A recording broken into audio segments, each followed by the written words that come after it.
Hi hello welcome back to our channel SLR trends. ఈరోజు వీడియోలో పుదీనా పచ్చడిని చాలా టేస్టీగా ఎలా చేసుకుందామో చూద్దాము. ఈ పచ్చడి వేడివేడి అన్నంలోకి చపాతీలోకి చాలా రుచిగా ఉంటుంది.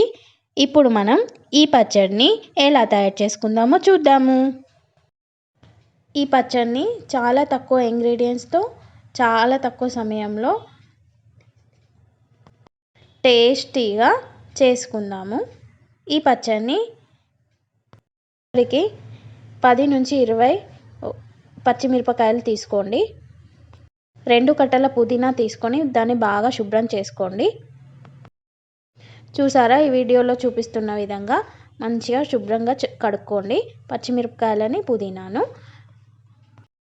తర్వాత ఒక ప్యాన్ తీసుకోండి. అందులో 1 టేబుల్ స్పూన్ ఆర్ 2 టేబుల్ స్పూన్ల ఆయిల్ వేసుకోండి. ఆయిల్ వేసుకున్న తర్వాత అందులో మీరు ముందుగా తీసుకున్న పచ్చిమిరపకాయలను వేసుకోండి. ఇప్పుడు ఆయిల్ బాగా వేడైన తర్వాత పచ్చిమిరపకాయలు వేసుకోండి. నేను ఇక్కడ ఆయిల్ వేడైందో లేదో చూడడానికి ఒక చిన్న ముక్క చుంచి వేశాను. తర్వాత పచ్చిమిరపకాయలు అన్నిటిని వేసి క్లోజ్ చేసుకోండి ఒక లిడ్తోని. ఒక 5 నిమిషాల వరకు మూత పెట్టుకొని ఉంచుకోండి. మీరు సిమ్లో పెట్టుకొని నిదానంగా వేయించుకోండి.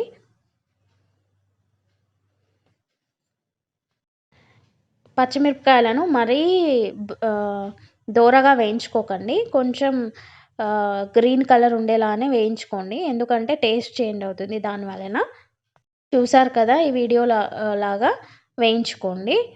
నెక్స్ట్ ఇవి ఇంకా అనుకున్న కన్సిస్టెన్సీకి రాలేదు కదా, అందుకని నేను ఇంకా కొంచెం సేపు వేయించుకుంటున్నాను. పచ్చిమిరపకాయలు వేయించుకునేటప్పుడు కొంచెం జాగ్రత్త వహించండి. తీసి అదే ఆయిల్లో నేను పుదీనాని వేయించుకుంటున్నాను. చూడండి, ఇలాగా పుదీనాను వేసి వేయించుకోండి. కదా, నేను 2 కట్టల పుదీనా తీసుకున్నా ఇక్కడ. సో నేను అంతా క్లీన్ చేసుకున్న తర్వాత ఒక బౌల్ మొత్తం పుదీనా వచ్చింది నాకు. సో దీన్ని నేను పచ్చివాసన పోయేంత వరకు వేయించుకుంటున్నాను.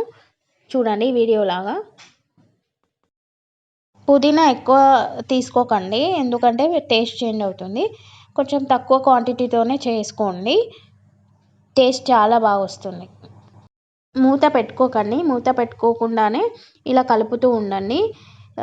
ఎంతవరకు అంటే పుదీనా ఆకుల కలరు చేంజ్ అయ్యేంత వరకు కలుపుకోండి.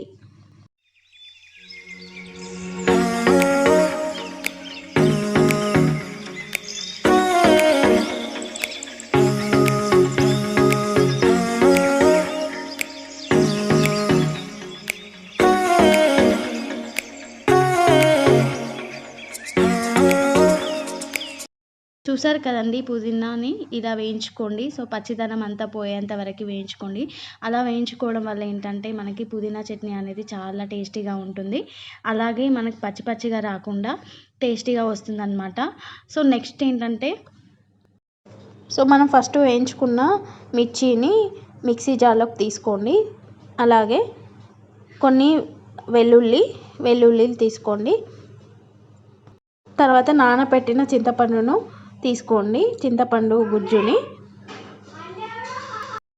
అలాగే నానబెట్టి పక్కకు పెట్టుకున్న చింతపండు గుజ్జుని కూడా మిక్సీ జార్లోకి తీసుకోండి. తర్వాత 1/2 స్పూన్ జీలకర్ర యాడ్ చేసుకోండి. దీనివల్ల ఏంటంటే చాలా టేస్ట్ వస్తుంది చట్నీకి.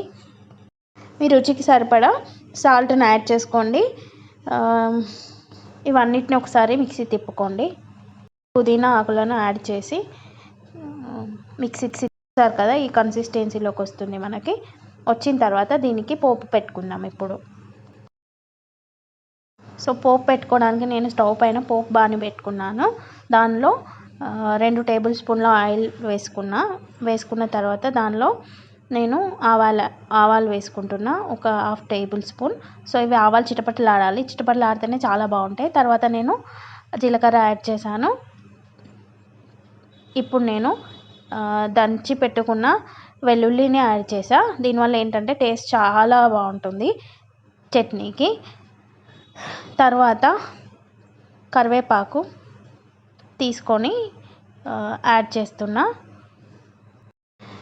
కొంచెం పసుపు, కరివేపాకు రెండు ఒకటేసారి యాడ్ చేస్తున్నా. దీన్ని మనం మిరపకాయలు ఉంటే వేసుకోండి, చాలా బాగుంటుంది టేస్ట్. నేను పచ్చిమిర్చితోనే కారం సరిపోతుందని చెప్పి ఎండుమిర్చి వేయలేదు ఇక్కడ. చూసారు కదా, ఇలా ఉంటుంది చట్నీ. సో ఫ్రెండ్స్, మీరు కూడా ట్రై చేసి చూడండి. ట్రై చేసి కామెంట్ సెక్షన్లో కామెంట్ చేయండి ఎలా వచ్చింది అని చెప్పి. సో ప్లీజ్ సపోర్ట్ మీ. మీకు నచ్చినట్లయితే please like, share and subscribe to my channel. ఇంకా మీకు ఇలాంటి వీడియోస్ కాకుండా ఇంకా ఎలాంటి వీడియోస్ కావాలన్నా కూడా కామెంట్ సెక్షన్లో కామెంట్